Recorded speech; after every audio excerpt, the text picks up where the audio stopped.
Гөлсинә Галимуллина. Тау җылысы.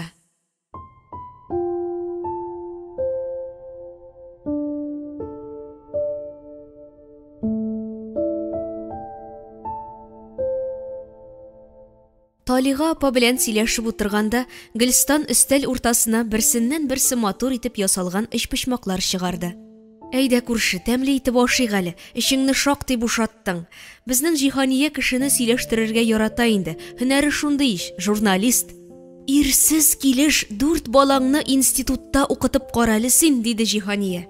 Әле ярый ачтан үлмәс өчен 6нчы класста укыганда тегү машинасында шигергә өйрәнеп, шул эш белән шөгыльләнеп үстем. Күлмәк якалары, тәрәзә пәрдәләре, караватка куела торган япмалар, мендәр япкычлары шигеп, шуны сатып акча эшли башладым. Аннары ыргак белән бәйләргә өйрәндем. Иң беренче үземнең кара савытын салып йөрергә кичкенә янчык бәйләдем. Аннары кияүгә чыгучы кызларга кулъяулык читләре, тәрәзә шелтәрләре бәйләп сата башладым. Менә шулай итеп көн күрдем. Күзгә күренә торган күңелле шөгыль ул кул эше. Күзәнәк санап матур үрнәкләр чыгарып бәйләп утыру гомерлек күңел юаткычыма әйләнде. Әле ярый кул эшем бар дип куанып яшим. Ирем үлгәч, 3 кеше кияүгә сорап килде. Тәнемне чит иргә күрсәтүне күз алдыма китерә алмадым. Әнинең бер сүзе гомерем буе озата бара. Начар сүзләргә җавап бирә күрмә, булай сөйләшергә теле барган кешенең күңелендә запасы зур булыр, авыр сүзләрне тагын әйтер, алдыңа карап кына йөр дигән иде. Кул эше белән маугу мине теләсә кем белән аралашудан да коткарды. Ирсез кешегә яман сүз әйтүче була бит ул. Аллаһ мине андый кешеләрдән дә саклады. Үзең дә күп сүзле түгел бит син. Җиһаниянең машинасын күреп кенә кергәнсеңдер әле. Күптән күренгәнең юк иде, диде Гөлстан. Талига аның сүзен раслап башын кагып куйды. Рафинатым янәшәсендә киленем итеп Гөл Җиһанияне күрә идем. 2 улым да үзләрен зурлап яши торган хатыннар белән кыра алмадылар тормышларын. Шуңа җаным сызлый, диде дә бераз уйланып торды. Рафинат хастаханәдә баш табиб булып эшли башлагач, килен аның кабинетында озаграк торган шәфкать туташларыннан да көнләште. Бәгыренә төште ул аның, җанын кимсетте. Улымның горурлыгына тиде аның тилекенчелеге. Җиһания белән Гөлстан Талиганың йөрәк ярасының тирәнлеген аңлаганга, аны тын гына бүлдермичә тыңладылар. Рифат улым да хатыннан уңмады. Тормыш итәм дип уйлый белә торган кеше түгел иде килен. Эшләп тапкан акчаларын үзенә үз киеменә туздырды. Ачуыма түзә алмаган чакларымда, ялгыш чыккансың син минем улыма. Ул гади хирург, синең ихтыяҗларыңны канәгатьләндерә алмый. Бәлки үзеңә бай ир табарсың дип тә әйттем. Улларым өчен гел борчылып, үзгәләнеп яшәдем. Бер артлы йөрәк инфарктыннан үләрләр дип башыма да китерә алмадым. Рифатым 40 яшенә дә җитә алмады. Бу сүзләрне әйткәндә ананың иреннәре дерелдәде. Күз яше мөлдерә бакты. Башындагы яулыгы шуып төште. Ап-пак кар кебек чәчен күргәч, Талига апасының кара тылымнарын иңнәренә үреп салып йөргән чагын күз алдына китерде. Бала хәсрәтеннән йөрәге яраланган ананың яулыгын башына яптырды да кычагына кысты. Рифатымны җирләгән көнне күземә күренеп чәчемнең төбе 5 сантиметр агарган иде. Рафинатымны җирләгәч бер атна эчендә чәчем агарды. Башның кычытуы ул чакта. Нервы шулай итә, Талига апа, әле бит яраң тирән, улыңны җирләгәнгә ярты гына ел. Озын төннәр буе бәйләү бәйлим, бөтен тормыш юлымны күз алдымнан үткәрәм. Раббым, ни өчен 2 улымны да үз яныңа алдың? Синең каршыңда нинди гөнаһларым бар дип ялварып сорыйм. Талиганың сүзләреннән соң Җиһаниянең күз алдына кинәт кенә кайнанасы Йөзлебикә килеп басты. Касыйм әнисенең пешергән ризыгыннан гаип таба башлагач, аның да иреннәре дерелде иде. Талига апаның йөрәгенә дава булып ята торган акыллы сүзләр әйтәсе килде Җиһаниянең. Нинди сүз? Хәсрәте чиктән ашкан ананы тынычландыра ала торган андый кыйммәтле сүз бармы? Улларың бигрәк чибәрләр иде шул. Хатыннары аларны кулдан ычкындырмас өчен үзләренчә тырышканнар инде. Берсе ят күзләрдән саклаган, икенчесенең ире янәшәсендә матур булып күренәсе килгәндер. Рафинат белән Рифат олы җанлы, югары культуралы егетләр иделәр. Барлык авыл кызлары аларны үзенә каратырга тырышты. Тик аларны институтта укый башлауга шәһәр кызлары эләктерде. Язмыш инде. Күрәсең, ул алдан язылып куела. Үземнең дә башымның каткан вакыты, кайсы юлны сайларга белми торган чагым Талига апа дип керсенеп куйды. Үз хәсрәте башыннан ашкан ана аның сүзен ишетмәде. Гөлстан аның алдына кайнар чәй ясап куйды. Гөл керә алмыйсың, я тагын берне эш инде. Рәхмәт, кыстама яме, Җиһанияне күрәсем килеп кергән идем дип урыныннан торды. Бергә гомер иткән күршеләрен капка төбенә кадәр озата чыктылар. Кемгә генә чыксаң да, иреңне зурлап яшә диде Талига Җиһания белән саубуллашканда. Өйгә кергәч, ана белән кыз бер мәлгә сүзсез калдылар. Җиһания үз алдына карап сумкасына өс киемнәрен салды. Китәрбез инде, әни.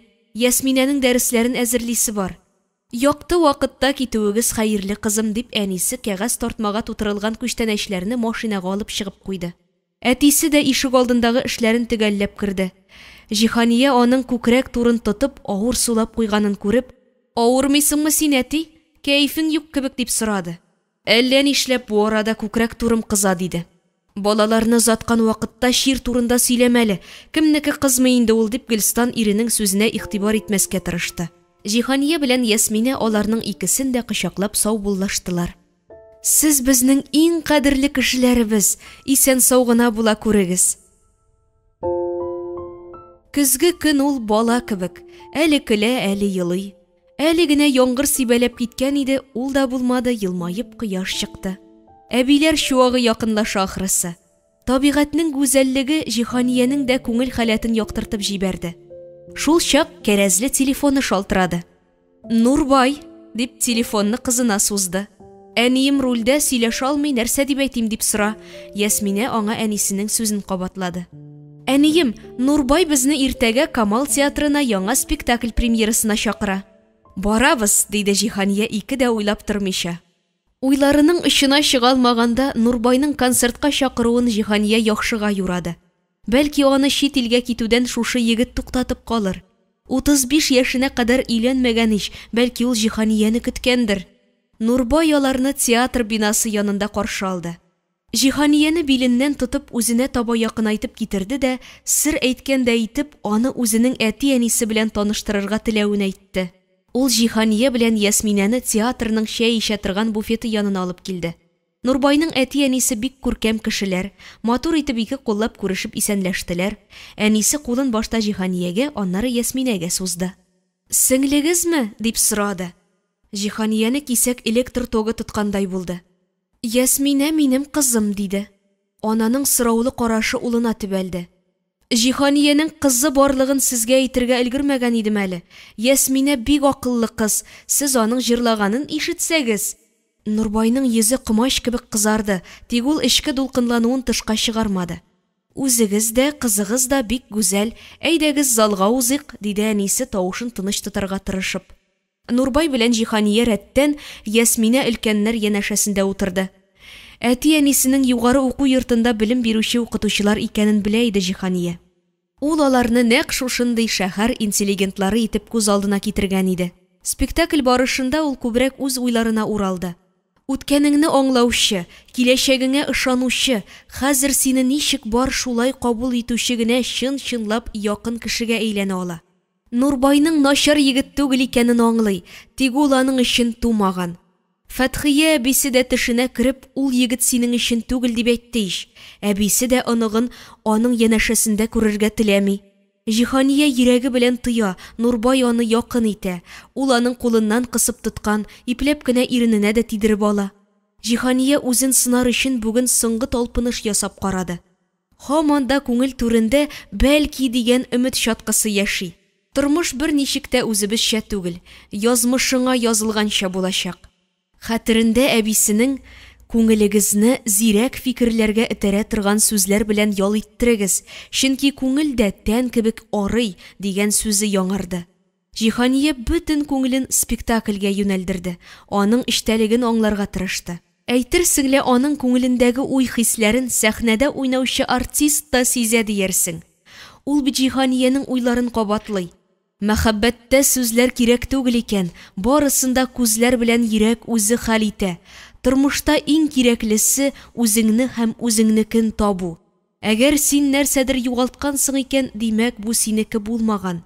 Үзеңнеке булмаган әйбер өчен хәсрәтләнмисең. Ишеңдәге ачуыңнан шартлар дәрәҗәгә җитәсең. Барысын бергә чыгарып, йөзенә бәреп әйтәсе килә. Тик аннан соң тормышның тагын да катлауланасын күз алдына китереп, телеңне тешләп дәшмисең. Тормыштан бердән-бер дөрес кагыйдә буенча яшәргә тырышырга кирәк. Ул нинди генә кыен очракта да кеше булып калу. Күңелне бер бушатасы килә, капчык кебек селтәп ачасы. Авыр уйлар җилгә очсын иде. Яхшылары тулсын, яңасы. Җиһания Нурбайдан кулын алды. Аңа янәшәсендә тау җылысы тыеп яши торган үзенекен табарга кирәк. Аленме ул ир? Нурбай аның хезмәттәше, якын дусты гына. Дуслык белән мәхәббәтне бутарга ярамый. Спектакльдән соң Нурбай машинасы белән башта әти-әнисен кайтарды, аннан соң Җиһания белән Ясминәне өйләренә китерде. Җиһания, безгә олы кешеләрчә җитди итеп сөйләшергә кирәк, диде егет. Ясминә өйгә кереп китәргә теләгән иде, Җиһания аны кулыннан тотып туктатты. Кызым, синнән яшерен сер юк, бергә керәбез. Җиһания, булай килешик. 1 декабрьдән хаҗга юллама бар. Бушлай ул, Сыгуд Гарәбстаны короле тарафыннан бүләк итеп бирелә торган. Каршылыклы уйларыңны изге җирдә тәртипкә салып кайтканнан соң никах көнен билгеләрбез. Җиһания дөрес ишетәмме дигәндәй кабатлап сорады. Хаҗга бушлай юллама. Нурбай, беләсеңме, хаҗга бару иң олы хыялым ишул. Син чынлап әйтәсеңме, әллә шаярасыңмы? Изге сүзләр белән шаярырга ярамаганын белә торган яшьтә иш инде мин. Я әйт, ризамы, бара аласыңмы? Нурбай, син миңа канатлар куйдың. Я Рабби, Раббым, бара алсам гына ярар иде. Нурбай аның кулыннан тотып күзенә карады. Якты күңелле хатын-кыз син, Җиһания. Хаш юлламасын да синең кебек изге җанлы кешегә генә тәкъдим итеп була. Саф күңелең өчен яратам сине. Рәхмәт сиңа, Нурбай, барысы өчен. Үзең дә бик әйбәт егет син, диде Җиһания һәм Ясминә белән бергә машинадан чыкты. Җиһания урынга яткач та тиз генә йокыга китә алмады. Һәр кеше күңеле үзе бер дөнья.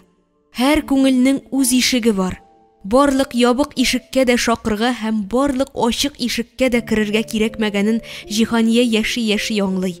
Әгәр дә ул Нурбайның күңел ишегеннән керергә тиеш булса, ачылып киткәнен үзе дә сизми калачак.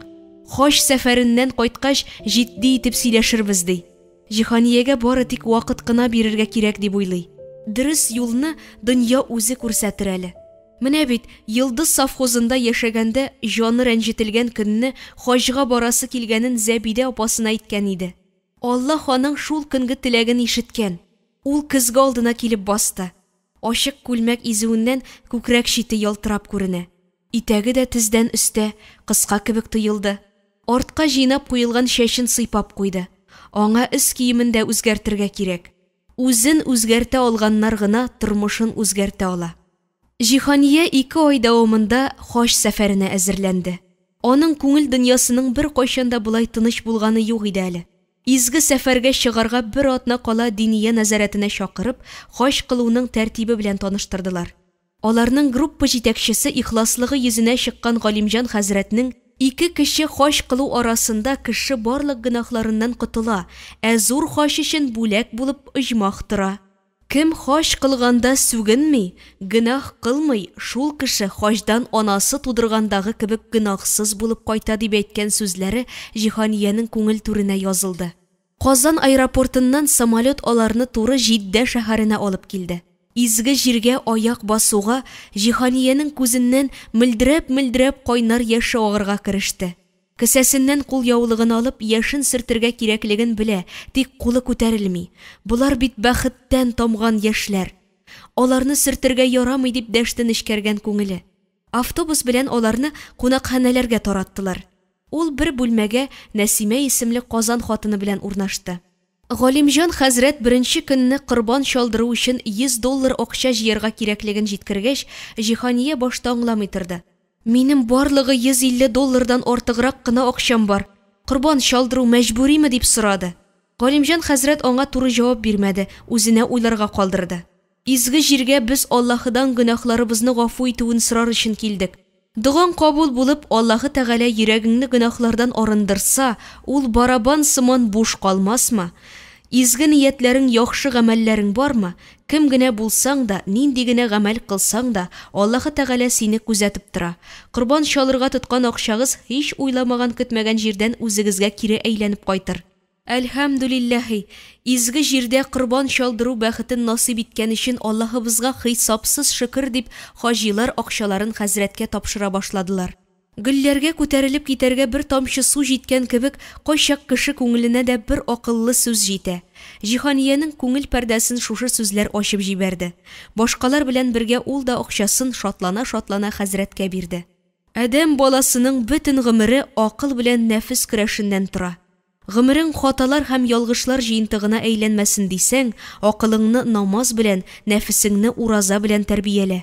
Акылың да, нәфесең дә тәртипсез икән, синнән полициядә яхшы кеше ясый алмый. Без кешечә яшәсен өчен Аллаһ Раббыбыз дин биргән, Коръән иңдергән, үзенең пәйгамбәрләрен җибәргән. Гомеребез, бәйрәмнәребез, яшәешебез хәрәмнәрсез, Аллаһ риза булырлык итеп үтәргә тиеш. Кеше шуңа омтылса гына тормышында бәхет, сәгадәткә ирешә ала. Шатлык иелеп килгәндә дә артык шапырынма, борчу килде дип тә артыгын хәсрәтләнмә, чөнки бу кешене сынау дөньясы.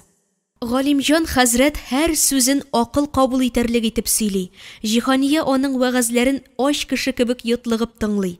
Нинди генә сорауы туса да, гел Галимҗан хәзрәткә мөрәҗәгать итте. Аның җаваплары да гади генә түгел, әбисе әйтмешли иман байлыгын арттыра торган. Бүген дә ул ястү намазыннан соң кунакханәгә аның янәшәсендә кайтты. Җиһания үзенең журналист икәнен әйткәч, ни дә булса әйтер алдыннан тыңла, язар алдыннан уйла дигән кагыйдә белән яши торган профессия кешесе икәнсең. Шулай, бик дөрес әйтәсез, хәзрәт. Гаиләбез белән Фәнис Яруллин иҗатын яратабыз. Яхшы шигырь шул ук дару бит ул. Димәк, шагыйрь күңел докторы, йөрәкләргә үтә туп-туры. Сәйдә исемле 3 яшьлек кызым бар. Киләчәктә җырчы булыр дип уйлыйбыз.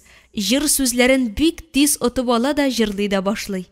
3 яшеннән җырлый башлагач, әлбәттә, ул тумыштан талантлы бала. Минем дә кызым Ясминә җыр белән мавыга. Әмма шунысы бар, кызларыбызның киләчәге безнең кулда. Аларның талантын үстерергә ярдәм итсәк кенә, зур сәхнәгә барып җитә алачаклар. Әлбәттә шулай, балалар белән минем хатыным Әнисә шөгыльләнә. Алар янәшәсеннән баручы ир, Ясминәнең җырлаганын тыңлаганыбыз бар, чиста тавышлы дип әйтеп куйды. Җиһания сискәнеп китте, таныш тавышлы иргә күтәрелеп карады. Башына түбәтәй кигән, хаҗиларча киенгән Хафиз Әнвәровны күреп, телсез калгандай булды. Тик гаҗәпләнгәнен үзенә сиздермәскә тырышты. Хафиз бит син, үзең эндәшмәсәң танымаста идем, диде. Минем хатыным Камилә, дип янәшәсеннән атлаучы хатыны белән таныштырды. Җиһаниянең күңел яры буйлап ниндидер ят дулкын бәргәләнеп алды. Менә сиңа кирәк булса, стриптиз биюче Азалиның сөйәркәсе Хафиз белән хаҗда очрашырмын дип хәтта уеңа да китереп булмый. Хатыны Камилә нинди тыйнак, мөлаим татар хатыны. Үзен өйләнмәгән кеше мин дип ялганлады да бит әле. Әллә ниләр бар бу дөньяда. Җиһания аны танып эндәшер дә, хатыны алдында кыен хәлдә калдырыр дип кыты алынгандыр әле Хафизның. Шуның өчен тизрәк үзен дәшкәндер. Җиһания шушы уйлары белән барып, Галимҗан хәзрәтнең нәрсә сөйләгәнен дә ишетми калды. Байлык, мөлкәт артыннан куарга кирәк түгел. Үлгәч аның берсен дә үзең белән алып китә алмыйсың. Хәләл көч белән тапкан мал гына бәрәкәтле һәм файдалы була. Аллаһ Тәгалә һәр гамәлнең әҗәрен бирә. Яхшылык өчен яхшылык бирә, яманлык өчен яманлык белән түләнә дигәч, Хафиз кымач кебек кызарды. Күз шите белән генә Җиһаниягә карады. Аллаһның хикмәтләре бик күп. Әйтик, кем дә булса ихлас яхшылык эшли икән, син шуны бел. Аллаһ Тәгалә ул кешенең изгелеген аңа синең ярдәмең аша кайтара. Менә бу хакта уйлап караганыгыз бармы? Дөнья булгач уйлата инде ул хәзрәт. Ничек бер дә уйламыйча гына яшәргә кирәк ди. Бу сүзне ак сакаллы карт әйтте. Хәзер күп кеше юк кына авырлыкларны да зур итеп кабул итә. Начар яшибез имеш, булганына шөкер итә белмәүчеләр сүзе бу, дип өстәп куйды бер хаҗи. Вак-төяк бәләләрне дә күпертеп сөйләүчене Раббыбыз зур бәхетсезлекләр белән сынармын дигән. Җиһания ипләп кенә алдына карап хаҗиларның сөйләшкәнен тыңлап кайтты. Үзен үзгәртә алган кешенең генә тормышын үзгәртергә көче җитә. Күбрәк рәхмәт җыярга кирәк, бәндәне ихлас рәхмәт яшәтә. Рәхмәт дигән җылы сүз тәнне җылытмаса да җанны җылыта. Кешеләргә ышану һәм ышаныч Аллаһыдан бирелгән зур сынау. Сиңа ышанып серләрен ачкан кешеләрнең йозагы булу да саваплы гамәл. Күп вакыт эчендә сер саклый белмәүчеләр аркасында да тормышлар бозыла. Кешене үзенең исеме дә тәрбияли. Мәчет белән кунакханә арасын узган арада да хаҗилар бер-берсен вәгазьләндереп баралар дип кабул итте бу сөйләшүне Җиһания. Галимҗан хәзрәт аның әнисенең исемен сорады. Гөлстан исемле. Матур исем. Минем Фәтхия бием дә исемнәрнең мәгънәсен белеп кушарга кирәк дип әйтә иде. Галимҗан хәзрәт әкрен генә: "Исән чакта тыңла әниеңне, күзләренә багып яратып, һәр бер сүзкәенә колак салып, бүлдермичә генә тын калып. Җитәр шундый вакыт өзелепләр ишетәсе килер сүзләрен, тик кызганыч, күпме өзелсәң дә әйтә алмый йомгач күзләрен." Хәзрәт бу шигырьне һәр җөмләсен ачык итеп, вәгазь кебек итеп сөйләде. Җиһаниянең күз алдына әнисе килеп басты. Аллага шөкер, әти-әнием исән сау, ул яктан тулы бәхетлемен. Сез шигырь дә язасызмы әллә, хәзрәт, дип сорады аннан Җиһания. Кеше язганны сөйлим. Тирән мәгънәле шигырьләр дә дуга кебек хәтергә сеңеп кала. Җиһания аның сүзен җипләп куйды. Әнисенә хаҗга барасын әйткәч, дугалар ятлап кайт. Яшьрәк чакта башка тиз керә ул, дип аңа кесәдә йөртә торган дини китап биреп җибәрде. Җиһания кунакханәгә кайтып кергәндә бүлмәдәше Нәсимә кибеткә барырга әзерләнгән иде. Син көн сайын нәрсә алырга барасың, дип сорады ул аннан. Нәсимә чемоданыннан кечкенә янчыкларга салынган төрле алтын әйберләр күрсәтте. Берсеннән берсе күз явын алырлык ташлар белән бизәлгән алкалар, йөзекләр, муенсаларны тотып карап, Җиһания сүзсез торды. Нинди матурлар, булар бик кыйммәттер ич. Нәсимә аның бездәге алтын бияләре белән чагыштырганда бик очсыз булганлыгын әйтте. Җиһаниянең дә бүләккә аласы килә, тик күчтәнәчләр алырлык кына акчам бар. Алтын алырга юк шул. Бәлки син бурычка биреп торырсың. Мин дә хаҗ истәлеге итеп әниемә, үземә, кызыма алка алыр идем. Бүлмәдәше юк дигәнне аңлатып башын селекте. Алтынга дип махсус алып килгән акчаны бирә алмыйм, үпкәләмә, диде. Казанга кайткач шуларны сатып 1 еллык хезмәт хакымны эшлим. Нәсимәнең бу сүзе аны тетрәндереп җибәрде. Җиһания аның күзенә карады. Аллаһ ризалыгын алыр өчен хаҗ гамәле кылырга килмәгәнсең булып чыга түгелме соң? Нәсимә күзен дә йоммыйча: "Беренче тапкыр гына килүем түгел ич минем монда. 2 эшне бергә алып барам, хаҗ да кылам, алтын да җыям." Җиһания бүтәнчә аны тыңлый алмады. Бүлмәдә һава җитми башлады. Башына шарфын урады да урамга чыкты. Кунак йортыннан 100 адым атлауга сәүдә нокталары тезелеп киткән. Ул җим-җим килгән алтын әйберләре янында тукталып калды. "Җиһания Гатиятовна, сез дә алтын сайлыйсызмы?" Каршында Хафиз белән хатыны басып тора. "Юк, булган акчамны корбан чалырга бирдем. Әгәр акчадан гына торсагыз, күпме кирәк, без биреп торабыз сезгә." Аның хатыны Җиһанияне култыгыннан алды да инҗе кашлы алкалар, йөзекләр янына алып килде. "Сайлап алыгыз, акчасын үзем түлим", диде Хафиз. Җиһания белән Камилә мизгел ичендә уртак тел таптылар. Алтын сайлаган арада ул аның дини уку йортында эшләүче мөгаллимә икәнен дә белде. Камиләнең йомшак тавыш белән сөйләшүе, самими матурлыгы сыкландырды Җиһанияне. Аның янәшәсенә стриптиз биюче кызны күз алдына китерә алмады. Җир белән күк арасы кебек. Хафизга ул кыз ни өчен кирәк булган? Җавап бер генә: акча түләп азгын нәфесен канәгатьләндерү өчен. Ул үзе дә сизмәстән Аллам сакласын дип әйтеп куйды. Камилә аны үзенчә кабул итеп, күк йөзе кебек зәңгәр күзен җемелдәтеп карады. "Борчылмагыз, икебез өчен дә Хафиз түләде", дип Җиһания ышаткан 3 пар алканы кулына тоттырды. "Казанга кайткач 1-2 ай эчендә түләп бетерермен. Вакыт куймагыз, кайчан җаегыз була", дип Камилә аны култыгыннан алды. "Әгәр теләсәгез, сезгә килешле итеп яулык бәйләргә һәм намаз укырга өйрәтәм." Җиһаниянең тәненең һәр күзәнәге аша җылы дулкын узды.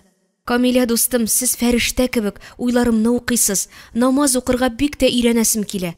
Коръән аятләрен дә ятлый башладым. Әлхәмне беләсеңме? Анысын гына түгел, Аятел Көрсине дә өйрәндем. Кунут сүрәсе авырдан өйрәнелә.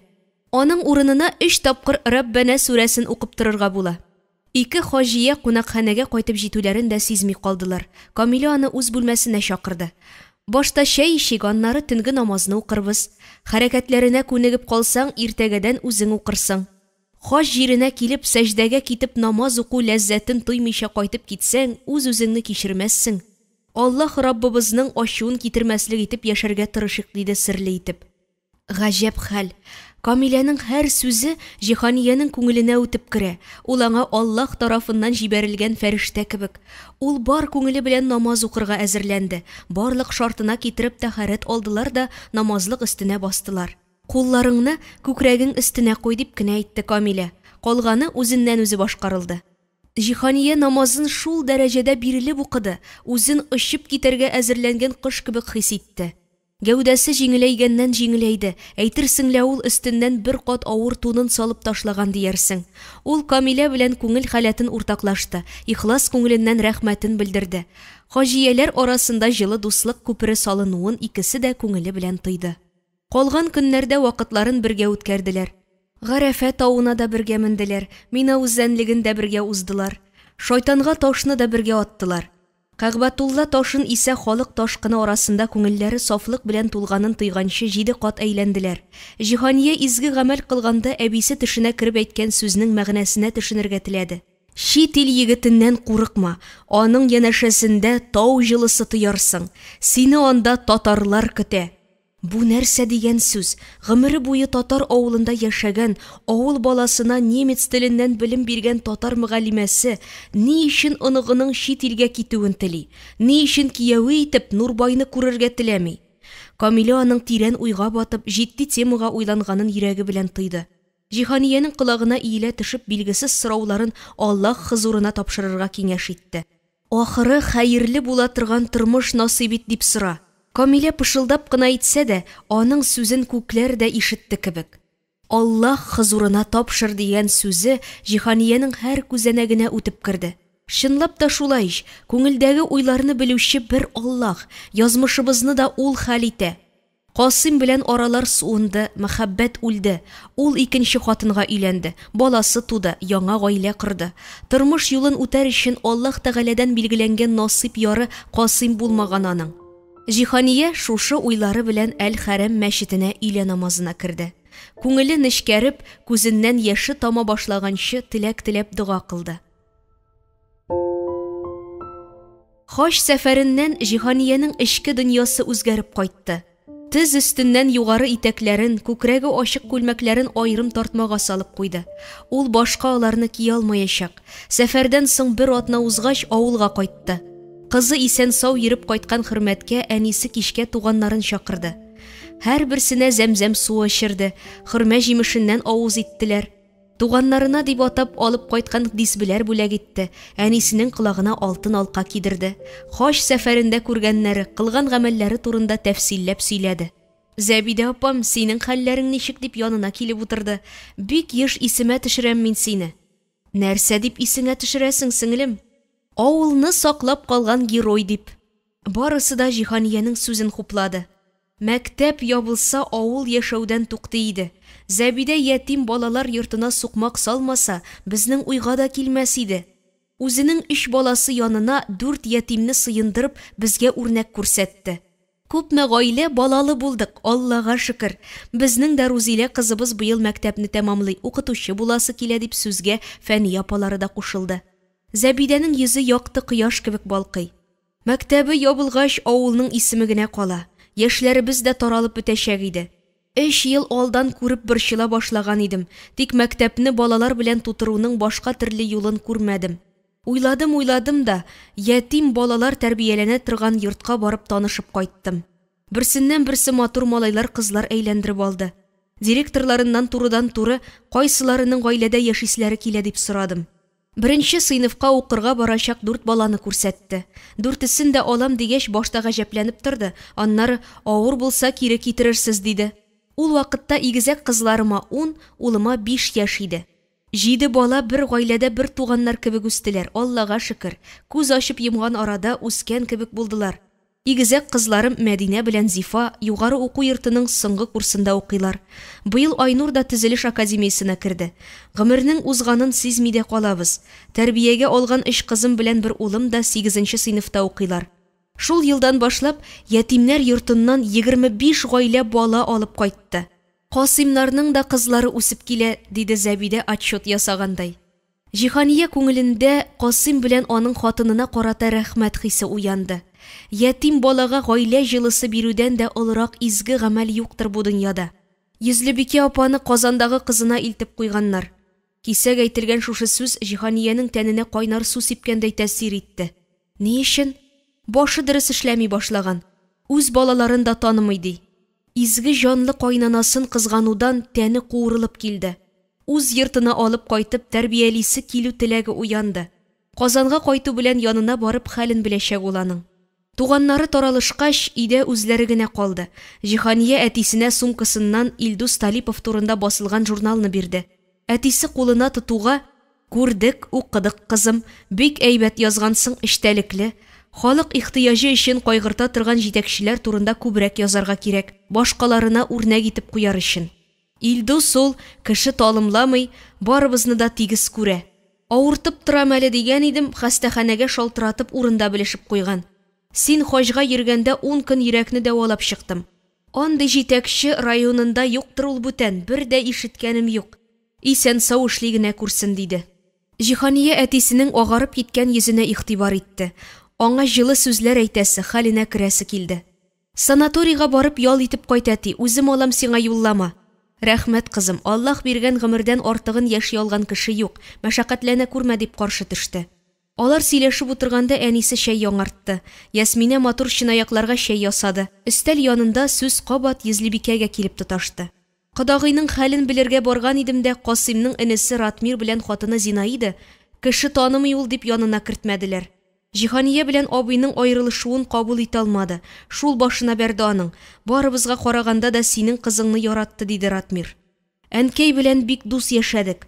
Үзе йомшак күңелле булса да, уллары каты бәгырьле, әткәйгә охшаганнар. Кайвакыт әнкәй хакына түзәсем калган дип тә уйлап куям. Аннары уйлыйм, бергә яшәгәндә дә Касыймның хатыны мин генә булмаганмын. Миңа караганда да яшьрәк кызга өйләнде. Улының дөрес юлда йөрмәгәнен ана кеше йөрәге белән сизгәндер. Әнкәйгә Касыйм белән яши алмыйм, миңа рәнҗемә дигәч елады да елады. Бер сүз дә әйтә алмады. Хәтта сәбәбен дә сорамады. Әбине мин дә бик сагынам, үзе безгә алып кайтырбыз әни", диде Ясминә балалык бер катлылыгы белән. Җиһанияне кызының йомшак күңелле булуы куандыра. "Ярар, кызым, алып кайтырбыз, ул бит синең әбиең. Беренче оныгы булганга яратты ул сине, миңа да гел булышты. Әнкәйнең яхшылыкларын оныта торган түгел." Сүз сүзгә ялганды. Сәгать теле 12-не сукканчы кич утырдылар. Җиһания белән Ясминә иртән иртүк юлга кузгалды. Аларны эчке бер көч ашыктырды. Казанга җитүгә бәхетле кибетеннән күчтәнәчләр алдылар да туры Каюм Насыйри урамында яшәүче Йөзлебикә әби янына килделәр. Икенче катның 15нче фатирының кыңгырау тимәсенә басты. Әбинең кызы Илнария аларның кем икәнен сорады да ишекне ачты. Нишләптер ул аларны якты чырай белән каршыламады. "Әнкәйнең хәлен белергә килдек" дигәч тә бер дә исе китмәде. "Ул кеше танымый инде, килеп йөрисегез калмаган", дип кырт кисеп кенә җавап бирде. "Минем әбиемне күрәсем килә, аны күрмичә китмим", диде Ясминә. Шул вакыт эчке бүлмәдән Йөзлебикә: "Ясминә, Җиһания кызым, килдегезме? Керегез монда", дип эндәште. Илнариянең йөзе аклы күкле булды. Аның безнең белән сөйләшкәне юк иде. Эчесе бергә бүлмәгә керделәр. Урын өстендә яткан карчык торып утырды. Җиһания белән Ясминә аның ике ягына утырып кочаклап алдылар. "Әнкәй, дәвәнием, ничек хәлең? Сине бик сагынып килдек." Йөзлебикә аларның кулларыннан тотып утырды. "Мин дә гел сезне уйлыйм, кызларым. Җиһаниянең төшемдә Гарәфә тауына менеп барганын күрдем. Хаҗга бардым, әнкәй, бер атна элек кенә кайттым. Менә сиңа изге җирдән күчтәнәч, зәмзәм суы." Изге су салынган шешәне кулына алганда ананың куллары дерелдәде. "Кызым, бу су минем тешләремә керде. Тик синең кулдан эчәрмен дип башыма да китерә алмадым. Зәмзәм суы эчәсем килә дигәч, Зинаида килен авыл халкына әнкәйнең башы китте дигән яманатымны таратты. Башкача берсе белән дә сөйләшәсем килмәде. Үз балаларым булсалар да минем күңелемне аңламыйлар. Берегезне дә танымыйм, сез мин үстергән балалар түгел дидем. 2 айдан бирле Илнария янында яшим. Әнкәй, синең изге күңелеңне рәнҗеткән кеше рәхәт күрмәс. Чуаш хатыны Зинаида минем белән дә исәпләшмәде. Аның күңелендә мәрхәмәтлелек хисе тәрбияләнмәгән. Аның турында сөйләшеп кадерле вакытыбызны әрәм итмик, диде Җиһания. Касыйм улым да каты бәгырле шул. Син дә түзә алмадың. Язмыш инде, әнкәй, яңадан өйләнде ич, балалары бар. Син ялгыз бит, кызым. Үз насыйп ярыңны очратсаң, чык кияүгә, куркып тырма, дип кулын кысып куйды. Җиһания Йөзлебикәнең йөзенә карап якын итеп көлемсерәп куйды. Ясминә кызым, син дә үсеп буйга җиткән кыз булдың. Бәхетең үзеңә ияреп йөрсен иде, балам. Миннән теләк шул сиңа. Мин бәхетле булачакмын, Алла боерса, йөрәгем шулай сизә, дип көлеп җибәрде. Йөзлебикәгә аның җавабы ошады. Башыннан сыйпап аркасыннан сөйде. Алар сөйләшкән арада Илнария чәй өстәле әзерләде. Җиһания алып килгән күчтәнәчләрен табынга куйды. Чәй өстәле янында Йөзлебикәнең йөзендә нур уйнады. Бик күрәсем килгән иде сезне, балалар. Зәмзәм суы да көткән идем. Кем кулыннан эчәсемне генә белмәдем. Җаным изге су сорады, дигәч, Илнария күз карашын бер әнисенә, бер Җиһаниягә күчерде. Ялгыш сөйләшмиме янәсе? Аллаһ Тәгалә әҗр савабын бирсен сиңа, Җиһания. Ясминәнең игелеген күр, рәхәт яшә. Миннән хәер фатиха сезгә. Дөньяныкын белеп булмый, бәлки соңгы күрешүебез булыр. Андый сүзләр сөйләмә, әнкәй, яшәргә язсын диген. Гомерне бәндә үзе билгеләми. Кычаклашып, бер-берсенә җылы теләкләр әйтешеп саубуллаштылар. Машинага утыргач, Җиһания белән Ясминә күпмедер вакыт сөйләшергә сүз таба алмадылар. Аллага шөкер, әнкәйнең хәер фатихасын алдык, диде Җиһания. Яшьлеге белән Ясминә әнисе сүзенең мәгънәсенә төшенеп җитмәде ахрысы. Зинаида апаны әйтәм, әбинең башы киткән дигән ялган сүз тараткан. Һәр кем дөньялыкта үз гамәлләре өчен хисап тота. Аның турында сөйләшмик, дип Җиһания ул исемгә нокта куйды. Бер атнадан яңа елга аяк басабыз, кызым. Тагын 1 ел артта кала. Яңа ел алдыннан Җиһаниянең министрлыктагы эшләре берсе икенчесенә ялганып кына торды. Хаҗдан кайтканнан бирле Аленнан хәбәр юк, дип уйлап кына куйды, кәрәзле телефоны шалтырады. Гомере озын булыр әле. Яңа елны бергә каршыларга Казанга килергә теләвен әйтеп шак каттырды. Мондый сүз көтмәгәнлектән Җиһания каушап тотлыгып калды. Иртәгә кадәр уйлада әйтерсең, дип Ален телефонны куйды. Җиһаниянең бу очракта рөхсәт сорый торган бердән бер кешесе кызы. Ул әнисен аңлар, аңа каршы килергә тиеш түгел. Табигатьтә дә яшенле яңгырдан соң һәр вакыт ягымлы кояш чыга. Тормышта да шулай. Авырлыклардан соң җиңеллек килә. Бары тик аларның узуын сабыр гына көтеп алырга кирәк. Аленның Казанга аның янына килүен Җиһания яхшыга юрады. Ниһаять, тормышындагы билгесезлеккә нокта куелачак, аның язмыш юлы ачыкланачак. Насыйп яры Аленме, әллә башка кешеме, әллә гомер юлын ул ялгыз гына узачакмы? Кичке ашка утыргач, Җиһания җайлап кына Ясминәгә Аленның Казанга кунакка кайтырга һәм алар белән яңа ел каршыларга теләге барлыгын әйтте. Бу хәбәргә үзе кебек үк кызы да башта аптырап калды. Кызык, кайтсын, тик ул безнең фатирда йокламыйдыр ич. Юк инде, әлбәттә, кунакханәгә урнаша. Ясминә дәрес әзерләргә утырды. Җиһания Аленга җавап бирер өчен компьютерын кабызды. Ален шуны гына көтеп торган диярсең, үзе шалтыратты. Җиһания аңа кайтырга рөхсәт биргәч, Аленның тавышлары үзгәреп китте. Куанычыннан татарча сүзләр өйрәнгәнен күрсәтергә теләп булса кирәк, кар бармы дип сорады. Карны йырып йөрерсең, диде Җиһания. Яңа ел каршыларга ресторанга барырбыз дусларыбыз белән. Ален аның бу сүзенә каршы карават кирәк буламы дип сорады. Җиһания кунакханәдә карават була, кирәк түгел, диде. Ален яңадан шул ук сүзне кабатлады. Җиһания күңеленнән чит ил кешесенең үзенә йокларга уңайлы караваты бардыр. Җыела торган дип уйлады да, башка ул темага сүзне дәвам итмәде. 30 декабрь көнне Җиһания Аленны аэропортта каршы алды. Ирнең йөзе кояш кебек балкый. Җиһаниянең кулын сак кына тотып, "Рәхмәт каршы алганың өчен", диде. Аленны Татарстан кунакханәсенә алып барды. Бүлмәсенә кадәр кертте. Кичке сәгать 6-да спектакльгә барырбыз, диде. Ален чемоданыннан ак тартма алып Җиһаниягә сузды. "Сиңа бүләгем. Җиһания сак кына тартманы ачты. Анда гаҗәеп матур ташлардан бизәлгән муенса күреп, сыкланып карап тора башлады. Ален муенсаны алды да Җиһаниянең муенына куярга рөхсәт сорады. Бер мизгел, аның кулы тиюдән дә тәненә җылы йөгерде. Одеколон исе дә Җиһаниянеке, тик моны үзенә сиздерергә ярамый.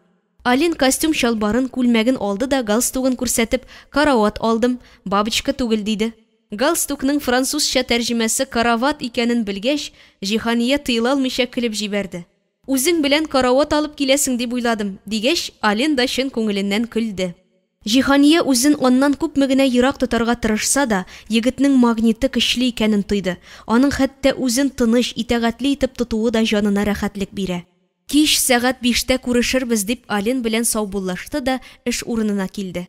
Иртәгә чыгасы газета өчен языла башлаган мәкаләсен тәмамларга утырды. Фикерен туплап, тиз-тиз йомгакларга кирәк. Тик нәрсә соң бу? Башына ник бер фикер килсен? Күз алдында Ален тора. Теш кенә түгелме соң?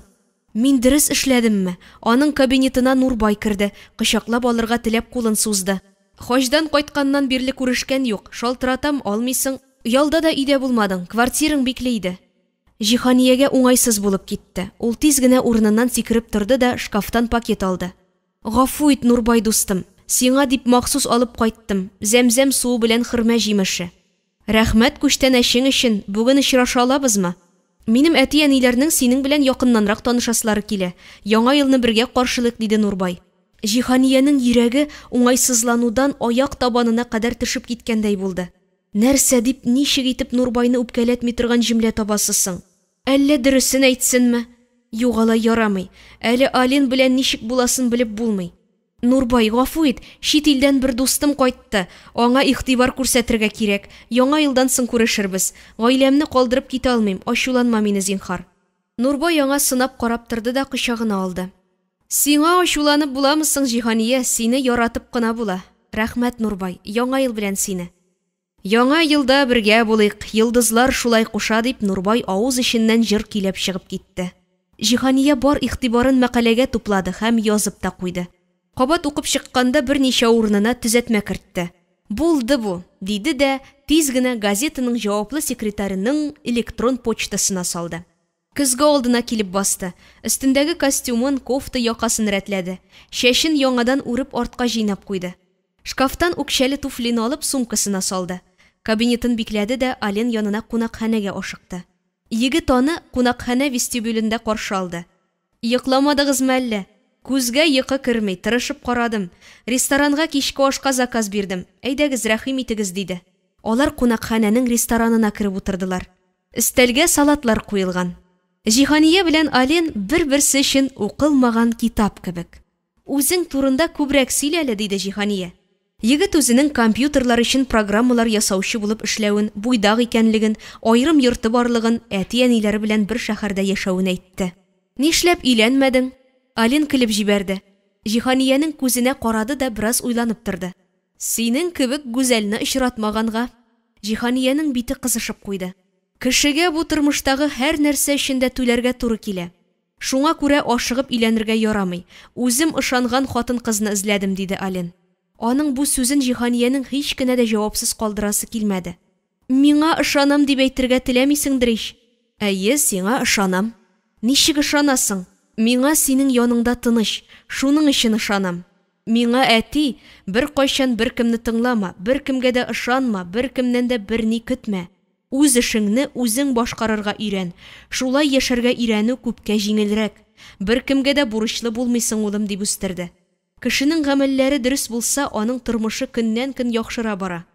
Ален бу сүзләре белән Җиһанияне үзенә тагын да тартты. Бу егет һәр кыска итәкле хатын-кыз артыннан ияреп китә торганга охшамаган дип ышанасы килде. Егет Җиһанияне ашарга кыстады. Театрга соңга калабыз дип шаяртып алды. Аннары ашый-ашый сөйләштеләр. Эшегез күп булган ахрысы, кәефегез юк кебек, арыдыгызмы, дип сорады Ален. Җиһания аңа карап матур итеп елмаерга, кәефенең әйбәт булуын күрсәтергә тырышты. Егет аңа үзе җавап бирде. Кәеф ул термометр кебек. Рәтләп йокламасаң, дөрес тукланмасаң, эшеңдә проблемаларың булса, йөзгә бәреп чыга. Мин кәефсез йөрергә яратмыйм, кешемне тиз торгызам. Ничек? Миңа да өйрәт әле, диде Җиһания чын-чынлап кызыксынып. Тиешле нормамнан артыгын йокламыйм. Физик күнегүләр ясап кан йөришен яхшыртам. Үз уйларым белән генә калып урманда йөрим, саф һава сулыйм. Гыйбадәт кылуда тынычландыра. Менә шулай. Җиһаниягә Алинның бер кемне кабатламый торган үзенчәлекле фикерләре ошады. Ул ихласлык белән сөйли. Кай вакыт баш миен үлгә дә әйләнеп куя, бер нинди мәгълүмат кабул итми башлый. Бүген генә дә минем белән шулай булып алды дип килеп җибәрде Җиһания. Андый вакытта нишлисез? Башка аз гына ял бирергә кирәк. Үз алдыңа карап фикереңне тупларга. Күз алдына китерик. Баш кәрҗин, уйлар туплар. Нәрсә турындадыр бик каты итеп излексез уйласаң, баш кәрҗине очып баручы күп санлы тупларны эләктереп ала башлый. Күңелле кеше син, Алин, үз фикерең бар. Кайсы гына илдә яшәсәк тә, талантлы кешеләр поляр реакция тудыралар. Я сыклану, я нәфрәт. Әгәр сез талантлы булсагыз, бар кеше дә сезне яратыр дип өметләнмәгез. Һәр вакытта да дошманнарыгыз барлыкка киләчәк. Шүп үләне файдалы үсемлеккә караганда яшәүчәнрәк, кешеләр дә шулай ук. Шуның өчен бу тормыш. Алин үзенең уй-фикерләре белән уртаклашып, Җиһания күңеленә ипләп кенә үз юлын салды. Кунакханәдән чыккач, рөхсәт сорап култыгыннан алды. Ирләр белән күптән култыклашып йөргәне булмаганга, үзен уңайсыз хис итте. Бар кеше аларга карап китә кебек тоелды. Билет кассасына килеп җиткәч, Алин бәясен сорады да кесәсеннән 2 кешелек акча чыгарды. Кассир аларга «Театрга билет юк, сатылып бетте» дип җавап биргәч, Җиһания югалып калды. Үзе дә сизмәстән «Ничек инде билет юк? Шундый зур залга сатылып беттеме?» дип сорады гаҗәпләнеп. Бәйрәм алдыннан шулай була. Ишек төбендә артык билетларын сатучылар бардыр, сорап карагыз әле. Аларны театр ишек төбендә билетларын үз бәясеннән арттырып сатучылар каршы алды. Алин аларга 400 сум акчасын сузды. Яңадан 100 сум кирәк, диде яшь кыз. Алин сораулы карашын Җиһаниягә төбәде. Ни өчен мин артык акча түләргә тиеш? Билетның бәясе 200 сум дидең. Җиһаниянең француз телендә аңлатуын театрга керүчеләр тукталып кызыксынып тыңлап тора башладылар. Бир инде 100 сум, диде. Үзем бирәм алайса. Алин кесәсеннән акча чыгарып билет сатучы кызга бирде. Гафу ит, ни өчен артык акча түләгәнемне аңламадым. Чит ил кешесе булганым өченме? Җиһаниягә дә кыен иде бу минутта. Мизгел эчендә башында каршылыклы уйлар йөгереште. 100 сум акча өчен ваклашып торган ир белән ничек яшәргә кирәк дигән уй миен яндырып узды. Каршылыклы уйлар көрәшүен дәвам итте. Эшләп тапкан хезмәт хакын исәпләп тота белә, теләсә кайда акча чәчеп йөрми, бик дөрес эшли дигән икенче уй пәйда булды. Театр залына кергәч, Алин Җиһанияне читкәрәк алып китте. 100 сум акча өчен вакчылык күрсәтүем ошамады сиңа, шулай бит? Ышан, мин саран кеше түгел. Ни өчен артык акча түләвемне генә аңларга тырыштым. Бу хакта оныт. Баш мие гел кабатланып торган вакыйганы гына хәтерли. Теләсән инде уйдан кытылуның юлы бик җиңел, аның турыда уйламаска гына кирәк. Эчке диалогны туктатсаң, баш мие булган бар нәрсәне оныта. Аның кызыклы фикереннән Җиһания килеп җибәргәч, Алинның йөзе яктырып китте. Герман Эббингаус бу фактны мәктәп балалары мисалында раслаган. Укучылар дәрестә өйрәнгәннең 90%-ын 30 көн эчендә оныталар дип яза. Баш мие яхшы эшләсен өчен нишләргә кирәк икән, анысын да белмисеңме? Кеше ялкауланып ятканда түгел, баш мие эшчәнлеген физик хәрәкәт стимуллаштыра. Озак сроклы хәтерне, логик фикерләүне, хәрәкәтләнү яхшырта. Атнага 2 тапкыр спорт белән шөгыльләнеп, көн саен 20 минут җәяү йөрү акыл эшчәнлеген сакларга ярдәм итә. Бер дә белмәгәнең юк синең, Алин. Баш миең дә компьютерга әйләнгән, диде Җиһания. Аның бу сүзе егетнең күңеленә хуш килде. Спектакльгә кереп утыргач, Алинга тәрҗемә итеп баручы наушнигын тоташтырырга ярдәм итте. Зәңгәршәл спектаклен бик бирелеп тыңлап карап утырды. Тәнәфестә Җиһанияне сорауларга күмде. Мулланың хатыннары чыннан да күп булганмы? Кемгә күзе төшә, шуңа өйләнергә хокукы булганмы? Мәйсәрәнең егете барлыгын белә бит ул. Нигә аңа яучы җибәрде? Мин мондый дин кешесе була дип кабул итә алмыйм. Әхлак нормалары белән исәпләшми торган мулла булмый. Алинның сорауларына Җиһания ничек җавап бирергә дә белмәде. Революциягә кадәрге чорда халык шундый надан булган, мулладан халык куркып торган. Ул сораса, кызын да биргән. Хәзерге чорда күп хатынлы муллалар турында ишеткәнем дә, күргәнем дә юк, дип җавап биргәч, егет көлемсерәп куйды. Спектакльдән соң Җиһания Аленны кунакханәгә озатып куйды да үзе такси чакырды. Фатирына кайтып урынга яткач та уйлары гел Аленга барып тоташты. Аның белән күбрәк аралашкан саен ул аның тирән белемле кеше икәнен аңлады. Бүген генә дә ул аның авызыннан күпме яңа фикер ишетте. Яңа ел кичен Ален Татарстан кунакханәсе ресторанында каршыларга тәкъдим итте. Җиһания аны пирамида күңел ачу үзәгенә алып барырга теләгәнен әйткәч тә, үз сүзеннән кире кайтмады. Ален Җиһанияның кызы һәм әти-әнисе белән танышырга теләвен әйтте. Аларны ресторанга чакырды. Аленның яңа елны барыбыз да бергә каршылык дигән тәкъдимен Ясминәнең шатланып кабул итүен Җиһания яхшыга юрады. Аннары авылга әнисенә шалтыратты. Ана йөрәге магнит кебек кызының сөйләшүеннән үк нәрсәдер булганын сизенде. Чит ил егете кайттым әллә, Ходаем, диде. Аның тавышы карлыгып, дулкынланып, сискәнеп чыкты. Җиһания әнисенә ничек бар шулай әйтеп биргәч, әтисе белән бергә килергә ризалык бирде. Яңа ел киче күңелле узды. Гөлстан белән Гатият сөйләшергә чит тел белмәсәләр дә, үзләренә кирәген Җиһания белән Ясминәдән тәрҗемә иттереп сорадылар. Бер кат ашап эчкәч, өлкәннәр юлдан килгәннәрен сылтау итеп, аларның сөйләшкәнен тыңлап кына утырдылар. Ясминәгә Ален белән инглизчә сөйләшү ошады. Ул аннан Бельгиядә корольләр гаиләсе турында тәфсилләп сорашты. Сөйләгән сүзен йотылып тыңлады. Король Альбертның резиденциясе бик матур бакча эчендә урнашкан.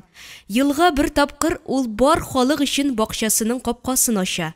Кем тели, һәркем барып шунда ял итеп кайта. Ул бик зур мәйданны били. Син шундый кызыктырып сөйлисең, барып күрәсе килә башлады, диде Ясминә.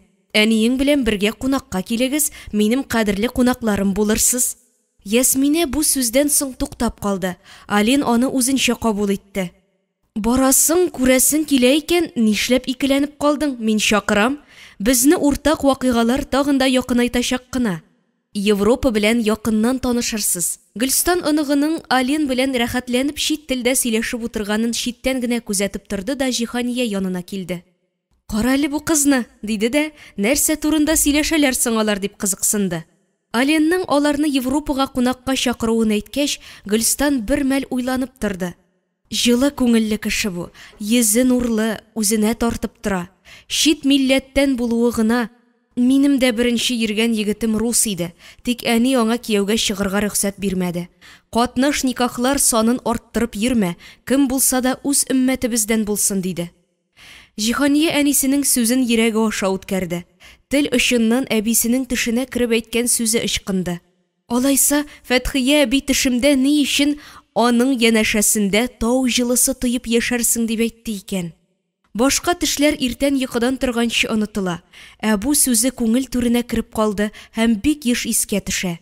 Җитмәсә, Европада сине татарлар көтә дип тә әйтте. Әбинең бер дә булай ачык итеп төшемә кергәне юк иде. Әнисе аны тыңлаганда учы белән маңгайына бәреп чыккан салкын тирен сыпырып алды. Ул кызының башы мең дә бер төрле уй белән тулганын яхшы аңлый.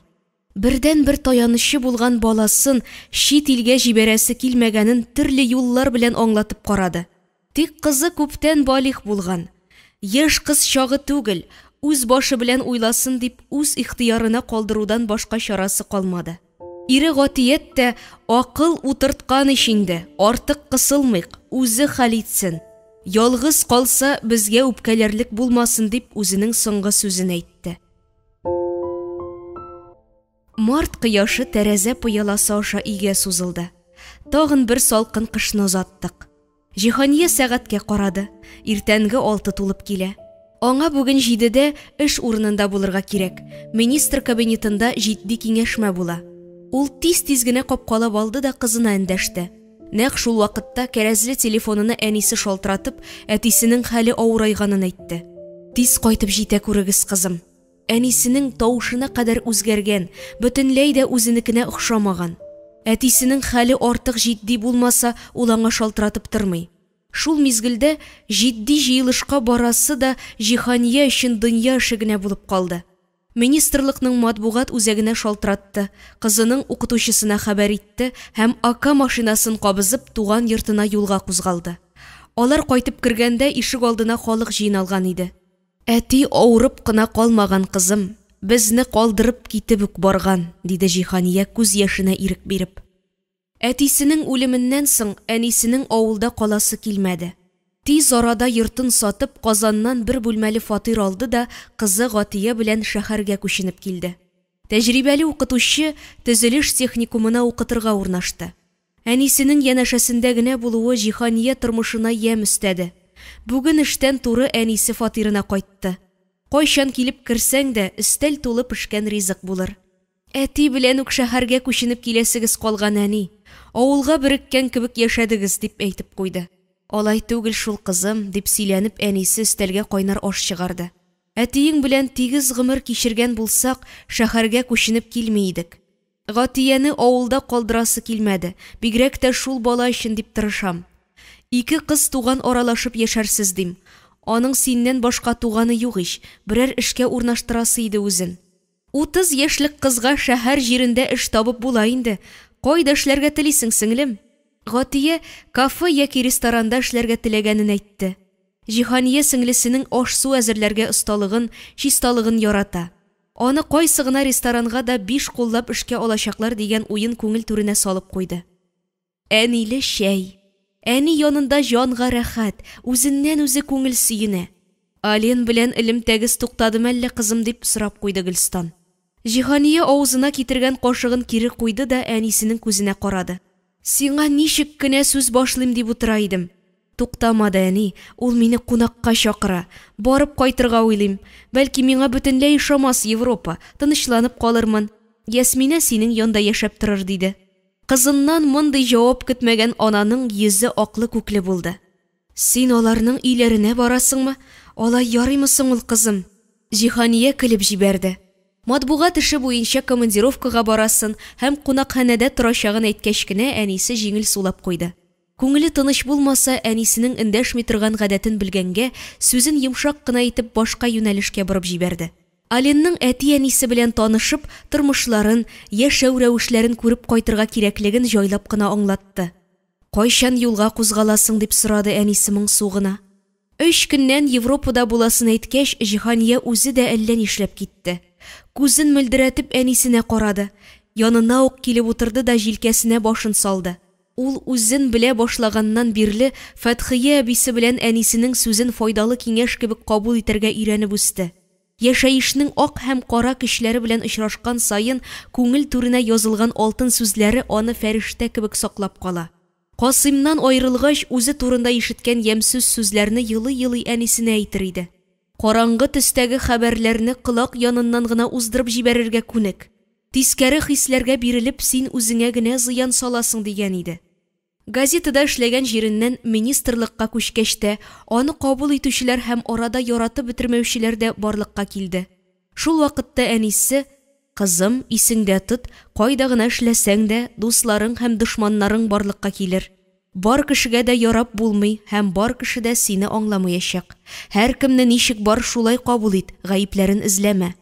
Үзең хата җибәрсәң, аны танырга өйрән, кешегә сылтап тынычланма. Берни эшләмәүчегә караганда, хатасын танып үзгәргән кеше күбрәк хөрмәткә лаек." "Нәрсәләр уйлыйсың, кызым?" дип Гөлстан аның кулыннан сыйпады. "Әнием", диде Җиһания, "әби белән синең акыллы киңәшләреңне исемә төшереп утырам әле. Әле ярый укытучылар кызы булып туганмын дип куанам. Кайсы сүзләремне исеңдә калдырдың? Тормышыңны бизи торган эшләр белән шөгыльлән. Көчле рухлы кешеләр турында әдәби китаплар ука. Тормышның төрле көне була. Эш серләреңне уртаклаша торган ышанычлы дустың булсын. Дөнья көтәр өчен ышанычлы 3 дус җитә, артыгы кирәк түгел." Гөлстан үз алдына көлемсерәп куйды. Һәр ананың баласына яхшылык теләп әйтә торган йөрәк авазы бу киңәшләр, кызым. Кайтаваз кебек алар. Синнән Ясминәгә күчә, буыннан буынга барып ирешкәнен үзең дә сизми калырсың. Әнисе ничек дөрес әйтә. Җиһания дә җае чыккан саен кызына шушы сүзләрне кабатлый. Буыннан буынга теләкләр күчә бара. Һәр ана йөрәге баласының бәхетле булуын теләп тибә. Ана белән кыз диванда бер-берсенә сыйынып, ярты төнгә кадәр күңелләре булганчы сөйләштеләр. Тормыш агышыңны гомер буе кылган гамәлләреңнең кайтавазы икәнен аңларга гына кирәк. Яхшылык белән яманлык икесе бер юлдан йөрми. Юлларны бутамыйча яшәсәк иде, балам.